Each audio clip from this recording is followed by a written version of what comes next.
Welcome to part 2 of our look at the Port of Felixstowe versus its new competitors on the Thames and in other parts of the UK. For the newest generation of container ports like the 6-berth London Gateway due to open in 2013, a big part of their plan is to tie in shippers and distributors by providing huge warehouse and distribution facilities right next to the port where the ships land their boxes. This means that the cost of towing boxes around the country is minimised. They come off the ship, are moved less than a mile, and they're emptied and returned to the stack to reload aboard.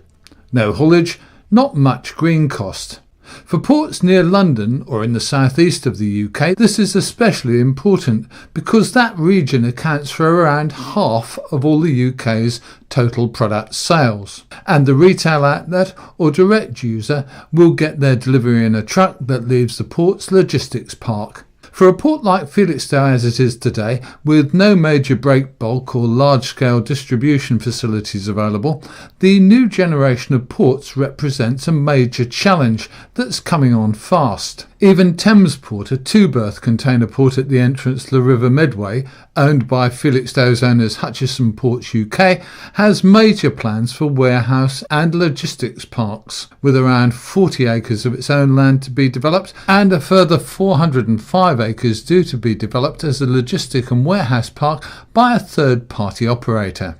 Felixstowe doesn't have a similar large-scale warehouse and logistics site, and landowners Trinity College say there isn't any suitable land available in easy reach of the port, but they do have a site in mind.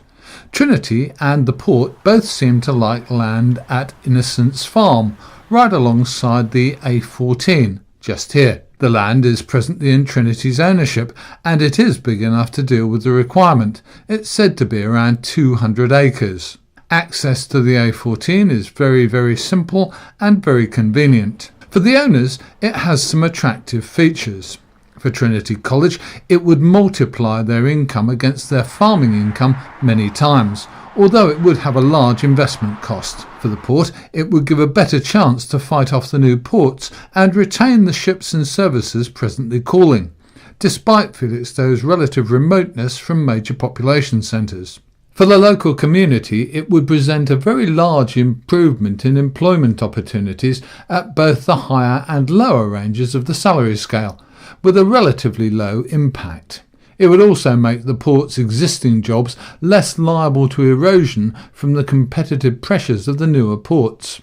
The land that's under consideration has very limited houses and homes on it. A handful of houses beside the A14 near the footbridge, 20 or more opposite Trimley School, and another 1 or 2 at the other end of the land. The nearest major housing areas will be here at Trimley and here at Curtin. According to what the local paper calls protesters, their biggest fear is that there'd need to be an additional link road built between the port's terminals and the new estate. But it looks as if this may be achieved, if essential, without disturbing existing or future housing plans. The other concern expressed about the loss of valuable farmland is really a bit of an emotional appeal. How much more concern would there be about the loss of valuable jobs if the Port of Felixstowe's position as a major port is eroded in the short term by new ports making faster developments? Join us again soon for more on Felixstowe and its present and future on Felixstowe News and the Felixstowe Forum. Don't forget that on Felixstowe Forum, your input, your views and your news are really important.